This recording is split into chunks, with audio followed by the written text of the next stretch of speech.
नमस्कार दोस्तों, story collection कहानी चैनल पर आपका स्वागत है। आज हम जो साधना करने जा रहे हैं उनका अनुरोध कई साधकों ने भेजा है और यह साधना जिनने भेजी है उन्होंने माता पार्वती के त्रिशूल अस्त्र के साबर मंत्र को यहाँ पर भेजा है। तो चलिए वीडियो को करते हैं शुरू। इस साधना के विषय में सबसे विभिन्न प्रकार के तांत्रिक और भौतिक जीवन के कार्य संपादित किए जा सकते हैं। माता पार्वती का त्रिशूल अस्त्र। माता पार्वती के त्रिशूल अस्त्र के बारे में जानकारी। यह अस्त्र माता पार्वती का है जो माता दुर्गा का ही रूप है और यह अस्त्र बहुत ही शक्तिशाली माना जाता है। इस अस्त्र का समान सामना कोई भी नहीं कर सकता, यहाँ तक कि भोलेनाथ के त्रिशूल भी नहीं कर सकते हैं। इसी अस्त्र से माता दुर्गा ने महिषासुर का वध किया था और मैं इस अस्त्र की साधना का ज्ञान दे रहा हूँ। यह साधना जो है वह मेरे गुरु ने मुझे बता दी और कहा था कि यह साधना सबको दी जाए। मेरे गुरु का कहना था कि अगर यह साधना बांटे तो निःशुल्क बांटे, इसलिए मैं यह निःशुल्क रूप में दे रहा हूँ। मेरी यह आशा होगी कि आप दूसरों लोगों की मदद करेंगे और बुरे कार्य ना करें। इस अस्त्र के बारे में बता दूं तो यह अस्त्र माता पार्वती का है। इसके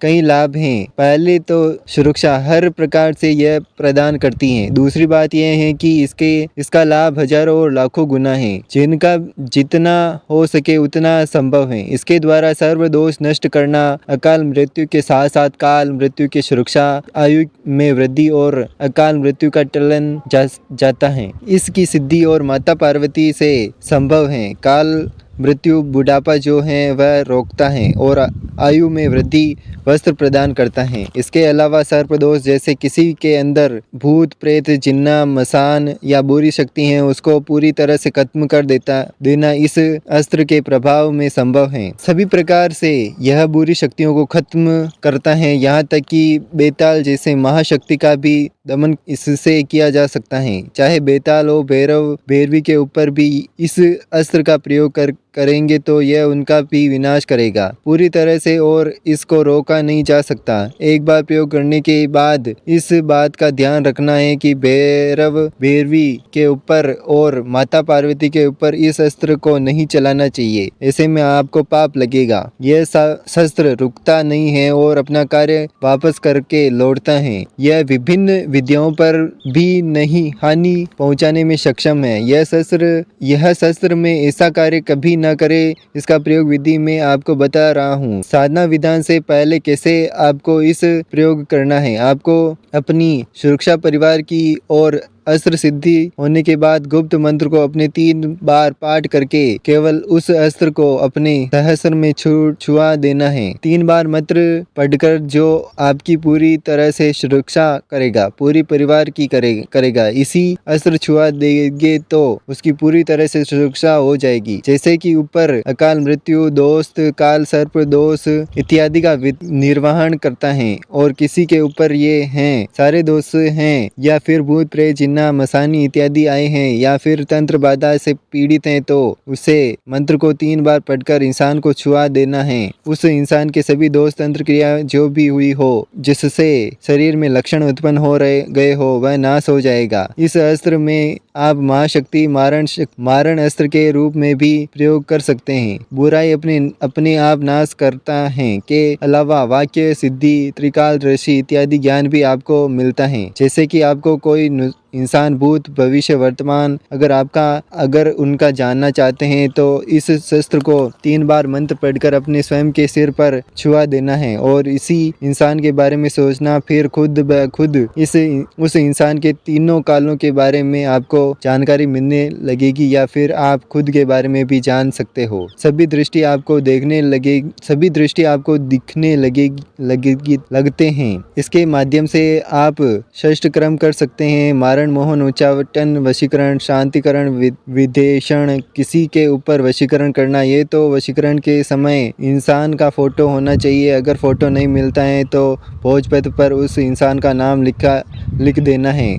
उस इंसान को फोटो भोजपत्र के नाम से ऊपर उसको लिखकर उसके बाद तो बहुत से टच कर आना है और कहना है कि इस इंसान का वशीकरण हो जाए। यहाँ तक कि अगर इंसान की मृत्यु भी करवानी हो तो यह भी संभव हो।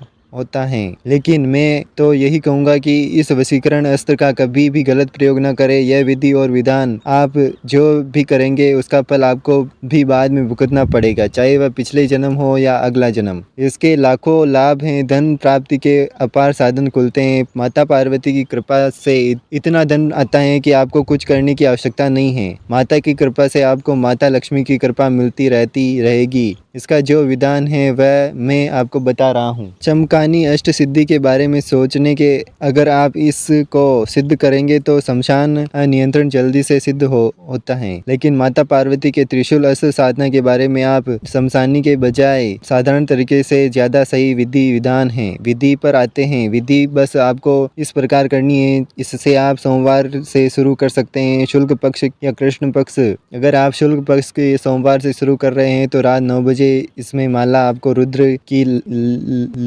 लगेगी। आपको एक त्रिशूल खरीद लेके लाना है। किसी भी साइज का होना चाहिए जो बाजार में आप ले आए। अगर आप साधारण इंसान हैं तो लंबा चौड़ा अपने हिसाब से तांबे का वैसा ही। अगर तांबे का ना मिले तो लोहे को छोड़कर आप किसी भी धातु का त्रिशूल ले सकते हैं। मैं तो यही कहूँगा क्या तांबे का ही ले, क्योंकि तांबे का त्रिशूल अच्छा माना जाता है। साधना के लिए तांबे का आपको लाना है। और साधना का समय होगा रात्रि के 9 बजे से सोमवार की रात 9 बजे से। शुक्ल पक्ष कृष्ण पक्ष उत्तर की दिशा में लाल कपड़ा वस्त्र स्थापित करें। इसके ऊपर शमशान ईश मिट्टी पर मुद्रित स्थापित करें। मतलब शमशान की मिट्टी का अर्थ यह है कि एक मुट्ठी शमशान में जाकर किसी भी समय हो या शमशान की मिट्टी को आप लाना है। वहाँ से मिट्टी लेने किसी भी दिन जा सकते हैं। इसका कोई विधान या नियम नहीं है। बस इस मिट्टी को स्थापित करना है उस लाल कपड़े पर जो अपने कपड़ा बिछाया है उसके ऊपर मिट्टी को स्थापित करें और उसी के ऊपर आपको त्रिशूल स्थापित करना है। उसके बाद आपको पूर्ण लाल त्रिशूल से सिंदूर से आजकल जो लाल सिंदूर मिल जाता है वह पूरा लाल होना चाहिए। लाल सिंदूर से आपको त्रिशूल स्थापित करना है और लगाना है। वैसे माँ पार्वती को नमन करते हुए एक छोटा सा मंत्र उसे जपते हुए माता का ध्यान करते हुए 3 बार इस मंत्र को पढ़ते हुए त्रिशूल के तीनों कोने होते हैं उस पर आपको सिंदूर से अभिषेक करना है। त्रिशूल के तीनों कोनों में इस मंत्र का पाठ करते हुए वह यह अभिषेक करना है। ओम पार्वती नमः इस मंत्र का पाठ करते हुए आपको उससे त्रिशूल को अभिषेक करना है तीनों कोनों में। और इतना करने के बाद आपको एक तांबे के लोटे में पवित्र जल भर के रखना है। साइड में उसके पास गुप्त मंत्र का जाप करना है। रुद्राक्ष की 11 माला करनी है। 3 दिन की साधना है। यह 3 दिन में प्रत्यक्ष नहीं हो, कोई अनुभव नहीं होगा। 11 माला रुद्राक्ष में आपको जाप करना है। 9 बजे उत्तर की दिशा में की तरफ मुंह करके स्वयं का वस्त्र लाल ही हो। उसमें कोई सुरक्षा बंधन की जरूरत नहीं है। बंधन का कोई नियम नहीं है। बस आपको इसमें यह ध्यान रखना है कि जब साधना कर रहे हो तो साधना के समय आप तामसिक भोजन नहीं करें। पूर्णतः ब्रह्मचर्य का पालन करें और ब्रह्मचारियों के साथ निर्देशों का पालन कर उस वक्त करना है, क्योंकि यह एक पवित्र साधना है। बाकी जो शमशान साधना है उसमें किसी भी नियम का पालन नहीं करना चाहिए। लेकिन यह साधना को पवित्र माना जाता है। इसमें कोई अनुभव भी नहीं होता। यह साधना में सफ़ेद या लाल वस्त्र धारण करती है ना चाहिए। अगर नहीं कर पाते हो तो कोई बात नहीं, बिना सिला हुआ भी कपड़ा पहन कर साधना कर सकते हैं। और जब अस्त्र 3 दिन के बाद सिद्ध हो जाए तो आपको किसी भी पवित्र स्थान पर रखना है। इसको रोज दिन में एक बार धूप और दिए दिखाते रहना है। और साधना में अपनी धूप दिया आप लगा सकते हैं। अपने हिसाब से धूप में लोबान गूगल को लगाया जा सकता है। और जब 11 माला पाठ करेंगे तो 11 माला पाठ करने के बाद प्रतिदिन अपने तांबे का जो लोटा है अभिमंत्रित करना है। 11 माला पाठ करने के बाद जब लोटे के जल में उसमें लगे तो उस जल को त्रिशूल पर देना है अच्छी तरह से। और उस दिन को साधना हो गई। दूसरे दिन जब साधना करेंगे तो बिल्कुल पहले के दिन मंत्र की तरह ही विधि विधान करना है। माला 11 माला पाठ करने के बाद वही विधान करना है और ऐसे ही आप तीनों दिनों की साधना करेंगे। यह साधना आप किसी भी स्थान पर कर सकते हैं, जैसे कि शिवालय हो, अगर शिवालय है तो सर्वोत्तम उत्तम। आप अपने पर्सनल कमरे में भी कर सकते हैं या फिर बाहर भी कर सकते हैं। इसके अलावा ऐसे शमशान भूमि में भी किया जा सकता है। शिवालय और शमशान इन दोनों स्थान पर साधना के लिए सर्वोत्तम हैं, किंतु उपलब्ध न होने पर ऐसे कमरे पर भी किया जा सकता है। बस वह जगह पूरी तरह साफ और सुथरी होनी चाहिए। अब मैं वह मंत्र बता देता हूँ जो इस साधना का है। 11 माला रुद्र में आपको यह साधना करनी है। इस मंत्र इस प्रकार हैं। ओम हरोम अघोर शमशान देवी सर्वत्र चित्तामा महाकलाय सर्वशक्ति संपन्न त्रिशूल अस्त्राय पति पावन दुहाई गोरा पार्वती की। मंत्र